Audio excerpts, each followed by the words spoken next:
you notice something quiet about certain people. They move through the world with a kind of self-contained stillness.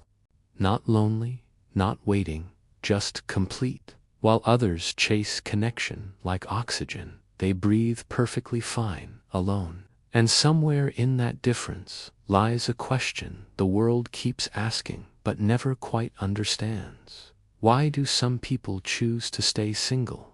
The answer isn't what you think. It's not fear, it's not damage, it's not a wound that needs healing. Sometimes it's the opposite. Sometimes staying single is the most psychologically honest thing a person can do. There's a moment that happens differently for everyone. Maybe it arrives after heartbreak. Maybe it comes during a relationship that feels more like performance than presence. Or maybe it emerges quietly one morning when you realize the silence in your home feels safer than any voice that could fill it. That moment doesn't announce itself, it settles. And with it comes a recognition that changes everything. You don't need another person to feel whole. Psychology calls this differentiation, the ability to maintain your sense of self without depending on external validation. Psychologist Murray Bowen described it as emotional maturity, the capacity to be close to others without losing yourself in them. But culture rarely celebrates this. Culture teaches that solitude means something is missing, that choosing yourself means rejecting love, that being single past a certain age requires explanation, justification, or pity. If this perspective resonates, you can support the video by liking it. But here's what research actually shows. Studies on attachment styles reveal that people with secure attachment can be deeply content alone. They don't avoid intimacy out of fear. They simply don't require it for stability. Their nervous system doesn't interpret solitude as abandonment. It interprets it as peace. And that distinction matters, because staying single by choice looks nothing like staying single by default. There are people who remain single because relationships feel like cages, not metaphorically, literally. Their autonomy constricts the moment someone else's expectations enter the room.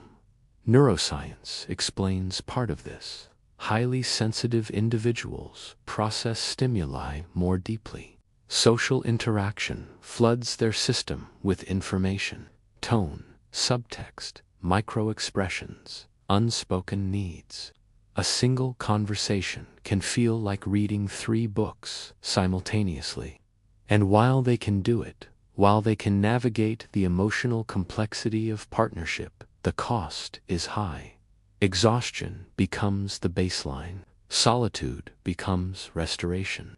Comment understood if this describes your experience. Psychologists have identified a personality trait called introversion. But what's less discussed is its depth. Introverts don't just recharge alone.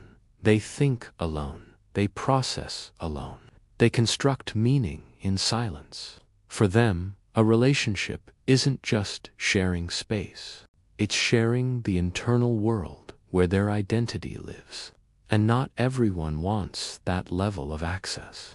Not because they're withholding, because their inner world is sacred, protected, complete without an audience. Then there's the question of standards. Society frames this as pickiness, as unrealistic expectations. But what if it's simply clarity?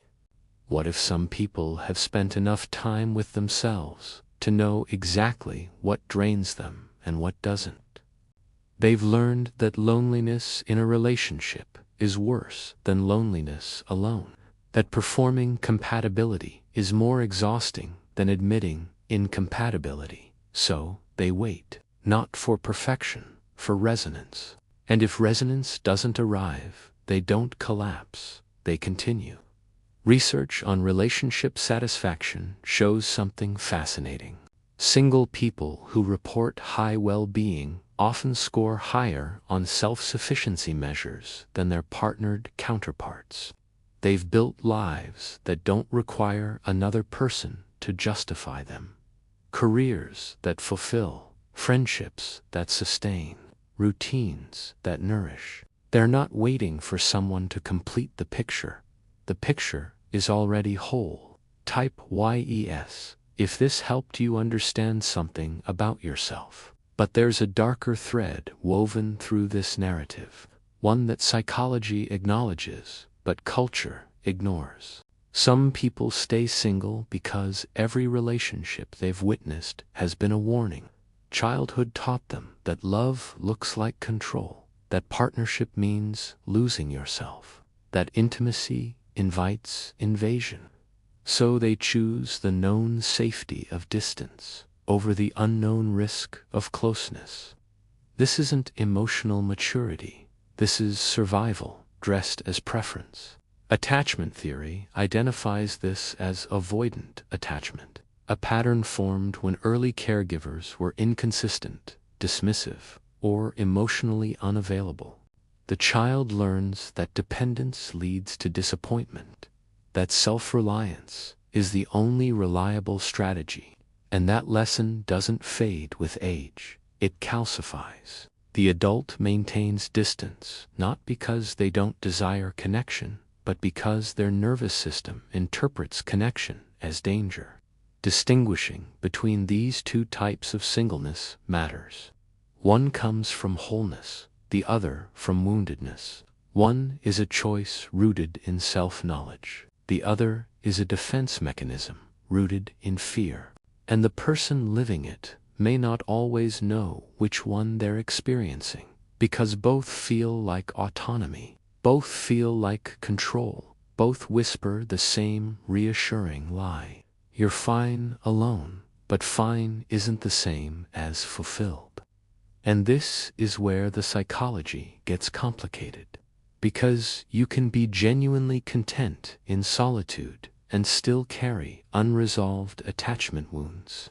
You can value independence and still fear vulnerability. The two aren't mutually exclusive. They coexist quietly until something shifts. If someone you know might benefit from this, feel free to share it. There's also a societal dimension that shapes this choice. Modern culture has redefined what relationships require: constant communication, emotional availability, shared values, goals, aesthetics, politics. The list grows longer every year. And for some, the cost of meeting those expectations outweighs the benefit. They look at partnership and see negotiation, compromise, the slow erosion of preferences in service of compatibility.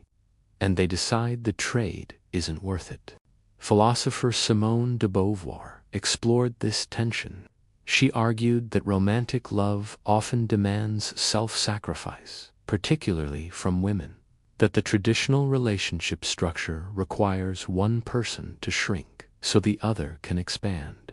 Some people recognize this dynamic and refuse it, not because they're incapable of love, because they're unwilling to lose themselves in it. Then there are those who stay single because relationships have become transparent to them. They've seen the mechanics, the way infatuation fades into routine, the way passion becomes negotiation, the way two people build a life together and call it love when really it's just shared logistics. They're not cynical, they're observant, and once you see the scaffolding beneath the romance, it's hard to unsee it. If this gave you clarity, comment aware below. But here's the question that lingers. Is choosing to stay single an act of self-preservation or self-limitation? Is it wisdom or avoidance? Psychology doesn't offer a universal answer, because the answer depends entirely on the person. For some, singleness is liberation. For others, it's a fortress built from old fears. And sometimes it's both. Simultaneously, what matters most is honesty. Not with others, with yourself. Are you staying single because you've built a life that feels complete, or because you're protecting yourself from a hurt you've never fully processed? Are you choosing solitude because it nourishes you, or because intimacy terrifies you in ways you've learned to rationalize? These aren't comfortable questions, but they're necessary, because the difference between healthy solitude and defended isolation is awareness. And awareness requires you to sit with the parts of yourself you'd rather not examine. The part that craves connection but fears rejection. The part that wants to be seen but hates being vulnerable. The part that tells you you're better off alone while quietly aching for someone to prove that wrong. There's no moral superiority in being single. No inherent flaw in seeking partnership. Both are valid. Both are human. What matters is whether your choice aligns with your deepest truth or merely echoes your deepest wound. So if you're someone who stays single, ask yourself this: when you're alone, do you feel free or do you feel safe? Because freedom expands, safety contracts, and knowing the difference might be the most important psychological insight you ever gain.